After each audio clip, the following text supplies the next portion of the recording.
Hello guides, तर welcome आहे माझ्या सेकंड व्लॉगमध्ये. तर सकाळचे 11-12 वाजले असतील. तर तेवढ्या सकाळी मला फोन नाही भेटत, त्यामुळे मी सुरुवातच इथून केली. सकाळी पटकन उठली, त्यानंतर आंघोळ वगैरे केली, फ्रेश झाले आणि इथूनच ब्लॉग बनवायला सुरुवात केली. आज संडे म्हणलं तर मुलींचं सगळ्यात पहिलं काम केस धुणे असते आणि तसे माझे केस मोठे असल्यामुळे मी पटकन धुवून घेतले आणि उन्हाळा चालू असल्यामुळे लगेच सुकून पण गेले. आणि माझी उंची कमी असल्यामुळे मी उड्या मारू टॉवेल सुकायला टाकत होती आणि मध्येच अंधार होता, त्यामुळे मी बाल्कनीमध्ये गॅलरीमधल्याच आरशामध्ये बघितलं, मध्ये गेली आणि आंघोळ झाल्यावर तुम्हाला माहीतच आहे की मुलींची दुसरं काम काय असतं सगळ्यात पहिलं, तर मेकअप करणे. तर आरसा घेऊन थोडासारखं लिपस्टिक काजळ वगैरे घेऊन बाहेर आली, लगेच केस सुटेट केले आणि लागली तयारीला मेकअपच्या. तर जास्त काही मी मेकअप नाही करत. तर पहिल्यांदा थोडंसं हे गुलाब जेल केलं, मॉइश्चराईजसाठी गुलाब जेल वापरलं. त्यानंतर मी लिपस्टिक लावली, आर्यामध्ये करत होती, माझी रूममेट आहे ती. आणि त्यानंतर डोळे छान दिसावेत म्हणून आयलायनर लावलं, पण ते काही भूतासारखं दिसत होते. सगळे मुलं चिडवत होते की काय भूतासारखं मेकअप करते वगैरे, त्यांचं मी ऐकलंच नाही. ते काय मी बोलली अशीच मी टाईमपास करते. आणि पण खरं कारण होतं की मी आज संडे असल्यामुळे बाहेर जाणार होते, माझा भाऊ घ्यायला येणार होता आणि शानपणा करत मी मेकअप करत बसली होती. आर्यामध्ये करत होती. तिला मी सांगितलं मी ब्लॉग करते, पण ती ऐकत नव्हती. त्यानंतर मी घेतलं काजळ लावायला. सगळे मला चिडवत होते काय भूतासारखे डोळे करून बसली वगैरे. असं वाटत होतं की मी स्वतःच ऐश्वर्या राय आहे. ऐश्वर्या रायच्या नंतर माझाच नंबर आहे. त्यानंतर मेकअप करून झाला माझा. हो, अशी दाखवत होती, शानपणा करत होती मी. आणि नंतर मी थोडे नजर लागू नये म्हणून थोडा काळा गंध लावला. त्यानंतर अशी हेमा मालिनीसारखी करत होती, आरशामध्ये बघितली. आणि दिशा दीदी आज सुट्टी आहे तरी पण ह्यांना कंपनीमध्ये बोलवलं होतं, त्यामुळे मी तिची मजाक मस्ती करत होती. आणि मी तर काही जाणार नव्हती, स्वतः तर काही काम करायचं नाही आणि दुसऱ्याला पण करू द्यायचं नाही. आणि तिचा थोडी मजा उडवली, तिच्यासोबत थोडा व्लॉग काढला आणि तिला पाठवलं कंपनीमध्ये आणि ती गेली. नंतर ह्या दोघी मी ह्यांना सकाळपासून सांगत होते, अगं 12 वाजलेत, लंचचा टाईम होईल, नंतर मॅडम ओरडेल. तरी हे काय ऐकत नव्हत्या.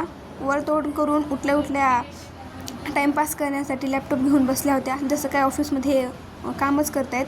आणि असं वाटत होते सगळ्या जगाचं टेन्शन ह्यांनाच दिले काम करण्यासाठी. आणि सगळ्यात मोठी माझी फॅन पौर्णिमा आली होती माझ्याकडे जेवायला जाण्यासाठी. मी हिला घेतलं ब्लॉगमध्ये आणि नंतर गेले प्रतीक्षाकडे. प्रतीक्षा पण आज संडे असल्यामुळे तिचे मम्मी पप्पा खूप दिवस भेटायला आले नव्हते, त्यामुळे ती पण जाणार होती बाहेर. त्यामुळे तिचा मेकअप सुरू होता. आणि मोठी माणसं फ्लिक्सचा उपयोग करतात. मी तिचं बघत होती काय करते ते, आणि तिच्यासोबत व्हिडिओ बनवला वगैरे. फ्लिक्सचं जरा तुम्हाला दाखवती. मी ही यूज करणार आहे, पण तिच्यानंतर करणार आहे. झालं तिच्यासोबत व्लॉग बनवून. किती मेकअप करू द्या, पण माझ्यापेक्षा काळीच दिसते. त्यानंतर निकिता तिच्यासोबत जाणार होती, तिच्यासोबतही थोडासा मी व्लॉग केला. तीही पटापट मेकअप करत होती. आणि नंतर मी थेट निघाले. माझा मेकअप सगळ्यात अगोदर मस्तपैकी असं झाला होता. त्यानंतर मी निघाले प्रोफेशनल लोक, म्हणजे साक्षी मोरे, आमच्या रूममेट, म्हणजे माझी रूममेटच आहे. तिचं काय चालतं काय माहीत नाही, काय करते काय नाही काहीच पत्ता नसतो. तरी पण तिच्यासोबत थोडासा व्लॉग घेतला, तिला पण घेतलं थोडंसं व्लॉगमध्ये. नंतर हे माझे ज्युनियर आहेत रूममेट्स, आर्या आणि प्रचिती. त्यांना मी न सांगताच व्लॉगमध्ये घेत होते. त्यांना नंतर समजलं की मी त्यांचा व्लॉग करते, त्यामुळे ते असं शानपणा करत होत्या, असले नाटकं करत होत्या जसं काय आता ह्यानी फेमसच होणार आहेत. पण होणार आहेत, थोडा वेळ लागेल माझ्या व्लॉगमध्ये.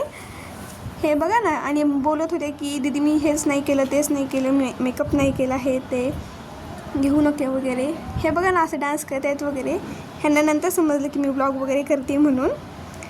त्यानंतर माझी सुरुवात असं झालं की मध्येच सगळं विस्कटूनच गेलं. निकिता मध्येच आजारी पडली बाहेर जाता.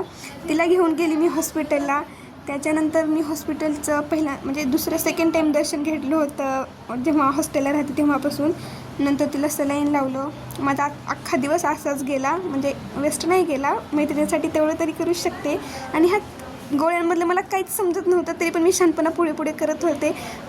डॉक्टर सर मला विचारत होते आणि असं वाटलं अरे मी डिप्लोमाला ॲडमिशन घ्यायला नको होतं. मी छोटीशी नर्स किंवा फार्मसीला ॲडमिशन घेतलं असतं तर खूपच चांगलं झालं असतं. आणि ही दीदी एवढं छान बोलत होती. मला पहिल्यांदा तर असं झालं की अरे मी व्लॉग बनवू का नको, मी हॉस्पिटलमध्ये आहे, इथं सिरियस मॅटर चालू आहे. तरी पण एकदा शांत बसली, दोनदा शांत बसली, तीनदा बसली, पण चौथ्या वेळेस माझं मनच नाही राहिलं आणि व्लॉग बनवलाच मी चोरू. आणि दीदी एवढं छान, एवढं सॉफ्ट पद्धतीनं निकिताचं हे करत होती ना की खरंच असं वाटलं की आपण सुद्धा लोकांची सेवा करायला पाहिजे. हे बघा मलाच एवढं वाईट वाटत होतं ना, माझी फ्रेंड माझ्यासमोर आजारी पडली वगैरे आणि तिला सलाईन चढते आणि हे बघा. आणि मी व्लॉग बनवत होती, निकिताला थोडा टाईमपास केला, अशीच तिच्यासोबत मजा केली. मला पण तिच्यासोबत खूप वाईट वाटलं, तिचं दुःख थोडं शेअर केलं माझ्यासोबत. आणि हे दीदी करत होती पण मला काहीच समजत नव्हतं काय चाललं आहे काही नाही. तरी पण मी शांतपणा करून ही इंजेक्शन बघितले बापरे. आणि निकिताला थोडंसं हसवलं, निकिता हसली आणि तिचं ही पहिलंच सलाईन होतं त्यामुळे खूप वेळ जाणार होता. थोडंसं गोळ्या औषधीच्या मेडिसिन बघितल्या, मेडिकलमध्ये गेली वगैरे आणि तिला घेऊन आली. आणि मी टाईमपास मला काही समजत नव्हतं, फोन असून पण काहीच नाही.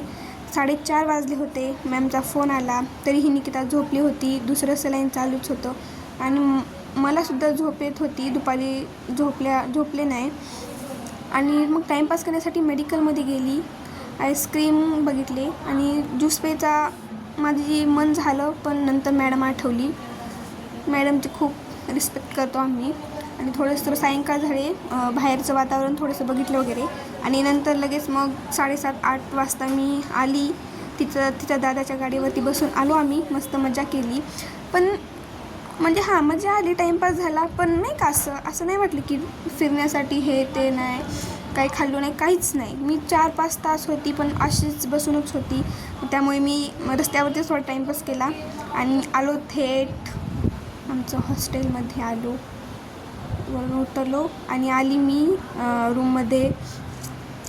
सलोनीने ऑलरेडी आतून टाकलेलंच होतं, मग तिथं पण मला शांतपणा तरी चालूच होता. थोडा व्लॉग बनवला आणि आलेल्या माहीतच आहे ना, कुठलंही कारण असू द्या, आमच्या मुलींच्या गॉसिप सुरू राहणारच. आलेल्या आम्हाला विचारायचं, आम्हाला बसवायचं सोडून ह्यांचं आमची विचारपूस चालूच होती. आणि हे निकिता बोलत बसली होती, आजारी पेशंट तर असं वाटतच नव्हती.